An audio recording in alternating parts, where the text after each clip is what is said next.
Dissolution of partnership firm के problem में अगर ऐसे दिया गया हो that a loan has been repaid together with accrued interest which is not recorded in the books, तो हम कैसे करेंगे? हेलो एवरीवन, आज हम ऐसा ही इंटरेस्टिंग प्रॉब्लम देखने वाले हैं। Illustration number 2 from page number 216. So let's get started. Let's read the problem. A firm consisting of partners Mahesh, Suresh and Yogesh decided to dissolve the partnership. They decided to take over certain assets and liabilities and continue the business separately. Balance sheet was as under. Okay, नीचे क्या दिया गया है? Let us read. It was agreed as under. Mahesh is to take furniture and debtors. अच्छा, यहाँ पे there is a correction. Debtors at 34,400 होना चाहिए, not 34,000. ऑलराइट, ये करेक्शन आप कर लीजिए. He accepted creditors of 12,000 at that figure. Next, Suresh is to take over all the stock and sundry assets. Next, Yogesh is to take over remaining sundry assets and assume the responsibility for discharge of loan together with accrued interest on loan which has not been recorded in the accounts. Okay, तो यहाँ पे हमें details दिए गए हैं कि कैसे तीनों पार्टनर्स ने कुछ कुछ एसेट्स लिए हैं और कुछ लाइबिलिटीज को डिस्चार्ज किया है. ठीक है, ओके. आगे dissolution expenses were 540. Next, remaining debtors realised 4,200 and last necessary adjustment were made by partners to settle their accounts. तो यहाँ पे क्या बनाना है? Realization account, partners capital account and cash account after giving effect to the above adjustments. तो आपको इस तरह से फॉर्मेट्स बना लेने हैं, रियलाइजेशन अकाउंट, कैपिटल अकाउंट और कैश अकाउंट के. ठीक है. Now what are we going to do? We are going to look at the balance sheet and all the assets and outside liabilities हम ट्रांसफर कर देंगे हमारे रियलाइजेशन अकाउंट को. ठीक है, तो बैलेंस शीट की ओर बढ़ते हैं. यहाँ पे क्या क्या है एसेट्स देखो. फर्नीचर है 2,000, तो हम क्या करेंगे? रियलाइजेशन अकाउंट को ट्रांसफर करेंगे. एसेट्स का होता है debit balance. When I have to close them I have to credit the assets. तो मेरी एंट्री हो जाएगी realisation account debit to assets. Here I am going to write down 2 assets and one by one सारे assets के नाम यहां पे लिखूंगी. सबसे पहला एसेट है फर्नीचर 2,000. फर्नीचर 2,000. ठीक है, जैसे जैसे हम ट्रांसफर करेंगे assets I have to tick it so that कोई भी मिस नहीं होता है अमाउंट लिखना. ठीक है. Next, sundry assets 34,000.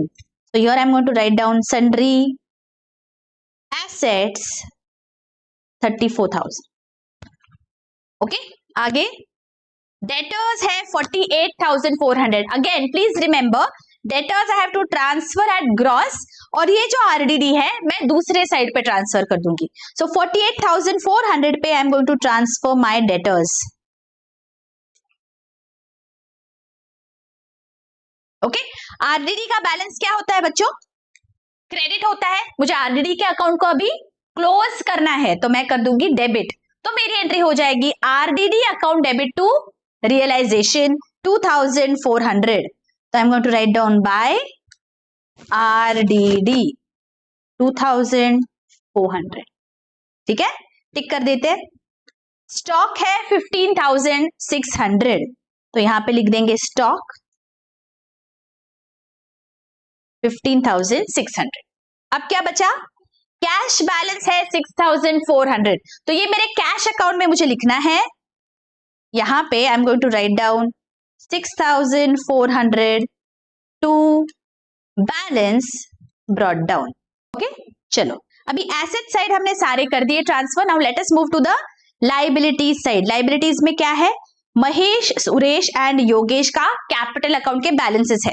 तो यहाँ पे मैं कैपिटल अकाउंट में चलती हूँ and here I am going to write down by balance brought down 55,000, 20,000 and 14,000. ठीक है, आगे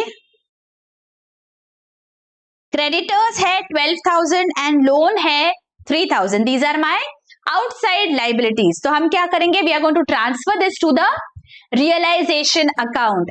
Liabilities have a credit balance. So when I transfer this, मैं उन्हें डेबिट कर दूंगी.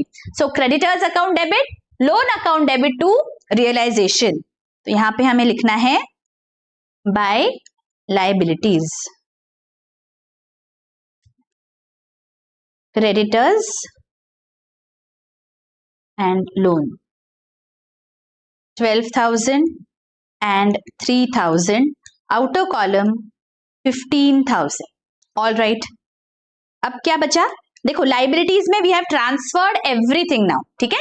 Now let us look at the adjustment one by one. बहुत ही अच्छी से समझने वाले हैं, बिल्कुल चिंता नहीं करना है, लेकिन स्टेप बाय स्टेप कर रहे हैं, हड़बड़ी नहीं मचानी है हमें. Okay, one by one we are going to solve everything. First adjustment क्या है? देखो, Mahesh is to take over furniture at 1600. ठीक है.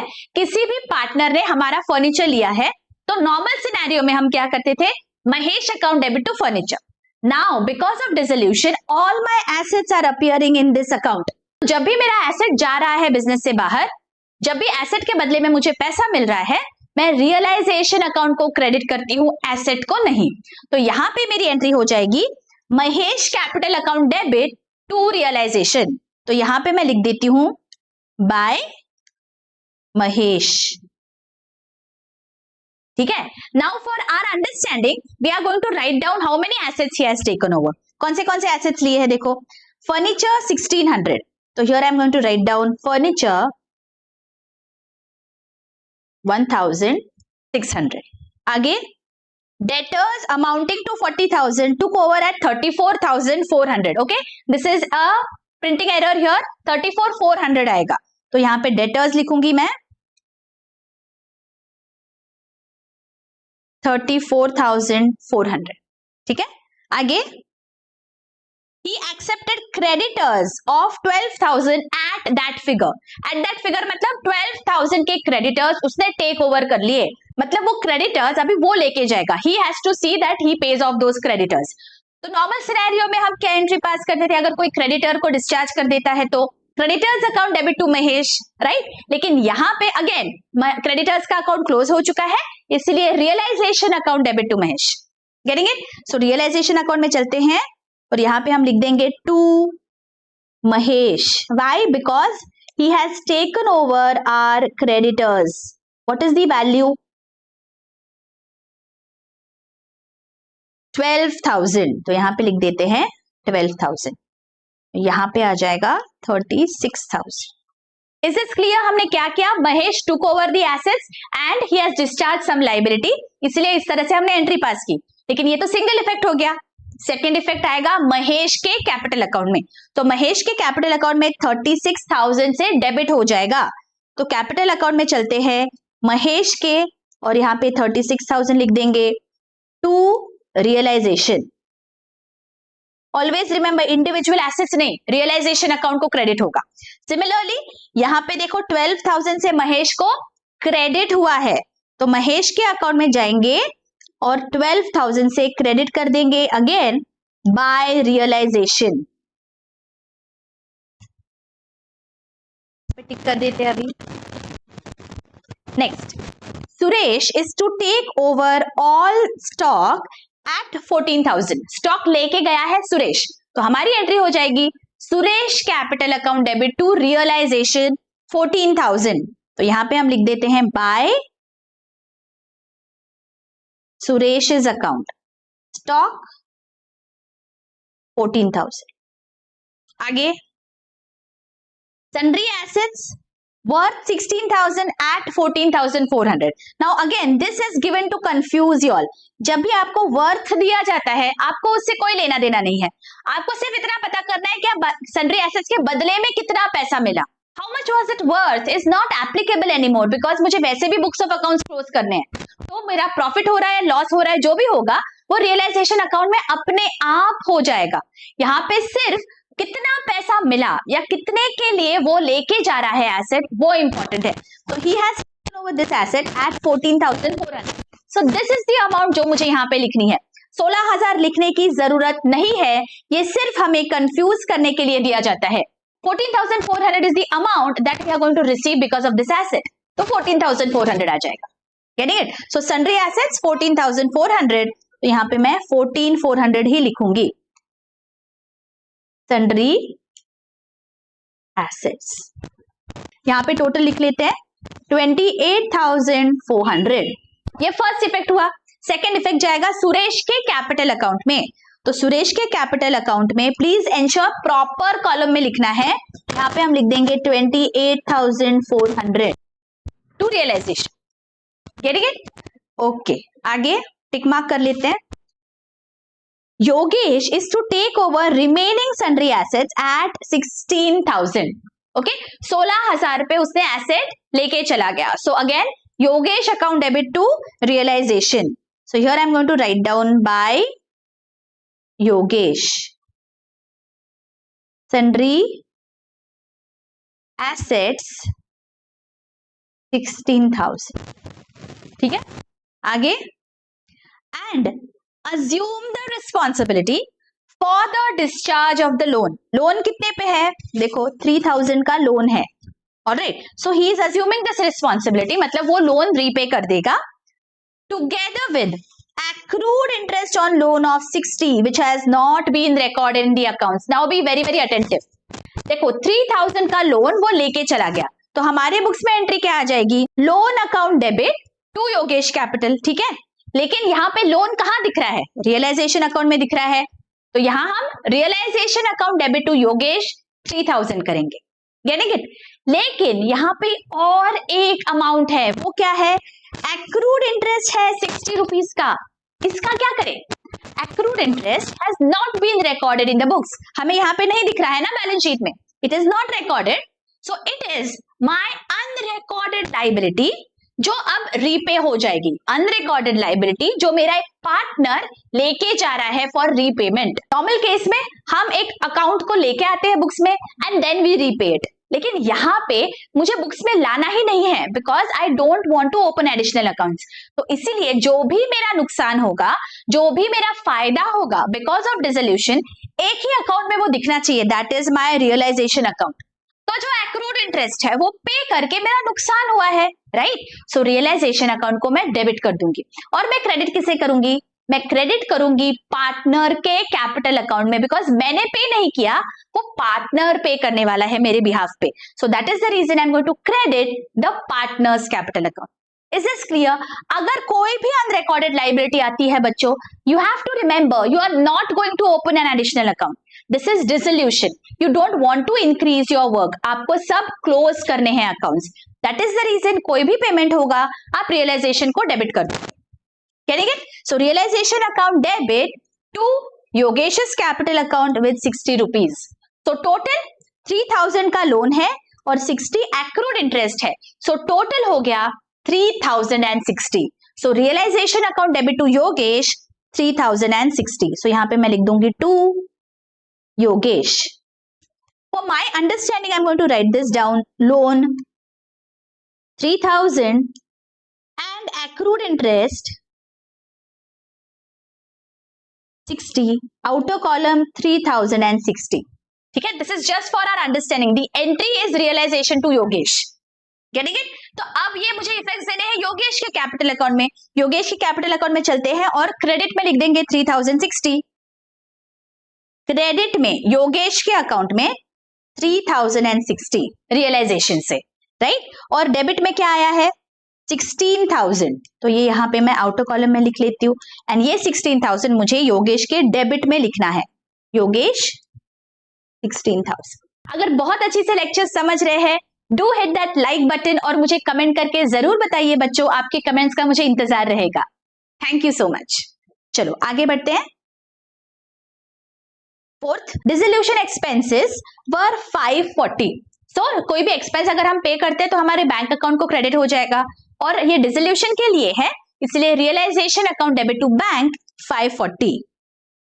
तो टू बैंक 540 और तुरंत इसका सेकेंड इफेक्ट बैंक अकाउंट में जाएंगे। तो बैंक अकाउंट में चलते हैं।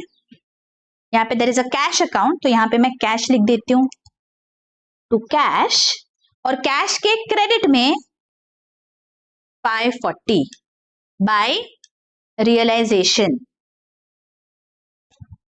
ओके, आगे the remaining debtors realised 4,200 only, मतलब डेटर्स के बदले में मुझे 4,200 रुपीज मिले। तो cash account debit to realisation, please remember debtors नहीं, realisation, we have closed the debtors account already. Okay, so cash account debit to realization by cash 4,200 और second effect cash account में जाएगा, यहां पे हम लिख लेंगे 4,200 टू रियलाइजेशन। ऑलराइट, ओके, अब क्या बचा? The necessary adjustments were made by partners to settle their accounts. अब सारे हमने एडजस्टमेंट्स कर दिए हैं। Now we are going to close our realization account और देखते हैं whether there is a profit or loss. So let us find out. पहले रफ में डेबिट और क्रेडिट साइड की हम टोटल ले लेंगे। मेरे क्रेडिट साइड की टोटल आ रही है 1,02,000 और डेबिट साइड की टोटल है 115,600, मतलब डेबिट साइड की टोटल ज्यादा है तो मैं यहाँ पे लिख लेती हूँ 115,600, 115,600। अगर डेबिट साइड की टोटल ज्यादा है that means there is a loss on realisation, तो मैं यहाँ पे लिख दूंगी बाय पार्टनर्स कैपिटल अकाउंट। जो भी लॉस है मुझे पार्टनर्स के कैपिटल अकाउंट में ट्रांसफर करना है in their profit sharing ratio. तो महेश, सुरेश एंड योगेश, कितना आ रहा है loss? 13,600, 4,533, 4,533, 4,534, right? This I am going to transfer to my partner's capital account. तो यहां पे हम लिख देंगे to realization 4,533, 4,533, 4,534. Is this clear? अब क्या बचा? अब मुझे मेरे पार्टनर्स के अकाउंट को क्लोज करना है। How are we going to close this account? By using cash. अगर हमने सब सही किया है बच्चों तो यहाँ पे जैसे ही हम पार्टनर्स का अकाउंट क्लोज करेंगे और बैलेंस को ट्रांसफर कर देंगे कैश अकाउंट में, हमारा cash account is going to tally. ठीक है, so now let us find out what is the balance in the partners capital account. Okay, Mahesh के अकाउंट में there is a credit total of 67,000 और debit side की total आ रही है 40,533 is the debit side total. तो यहाँ पे 67,000 इज हायर, तो मैं यहाँ पे लिख देती हूँ और जो डिफरेंस है वो मुझे यहाँ लिखना पड़ेगा on the debit side, that is 26,467। ये डिफरेंस है, व्हाई? बिकॉज क्रेडिट साइड की टोटल ज्यादा है। अगर क्रेडिट साइड की टोटल ज्यादा है मतलब देयर इज अ सरप्लस, तो मुझे ये पे करना पड़ेगा पार्टनर को, तो मैं टू कैश लिख दूंगी। व्हाई? बिकॉज क्रेडिट साइड ज्यादा था, क्रेडिट साइड ज्यादा है तो मुझे क्लोज करने के लिए अकाउंट उसे डेबिट करना पड़ेगा। So Mahesh's account debit to cash, so 26,467, right? Now let us look at Suresh's account. Suresh के अकाउंट में डेबिट साइड की टोटल आ रही है 32,933, ओके, और क्रेडिट साइड की टोटल है only 20,000। That means debit side की टोटल ज्यादा है, तो मैं यहाँ लिख लेती हूँ 32,933, 32,933। ये मैंने यहाँ पे टोटल लिख लिया। ओके, तो जो डिफरेंस है वो मुझे क्या लिखना पड़ेगा? I have to write it on the credit side because debit side this total is more. तो जो डिफरेंस है मैं यहाँ पे लिख देती हूँ, दैट इज 12,933। ये मैं कैसे क्लोज करूंगी? By getting cash from him. So by cash account, Suresh has to bring this much cash into the business so that his account is closed. Getting it? And last, Yogesh account. Yogesh के account में credit side की total आ रही है 17,060 और debit side की total है 20,534। मतलब डेबिट साइड की टोटल ज्यादा है, तो मैं यहाँ पे लिख देती हूँ 20,534, यहाँ पे भी लिख देती हूँ 20,534। और जो डिफरेंस है, as debit side total is higher, difference I have to write on the credit side. What is the difference? 3,474. Getting it? मतलब इतना पैसा Yogesh has to bring into the business. Right अभी हमने पार्टनर्स के अकाउंट तो close कर दिए, इनके जो इफेक्ट है वो कैश अकाउंट में मुझे देना है. सो कैश के डेबिट साइड पे मुझे ये दोनों अमाउंट्स लिखने हैं. So let me go to the cash account and write down to Suresh 12,933 and to Yogesh 3,474. Okay ये दोनों अमाउंट्स तो मैंने ट्रांसफर कर दिए. अब ये अमाउंट भी ट्रांसफर कर देती हूँ 26,467.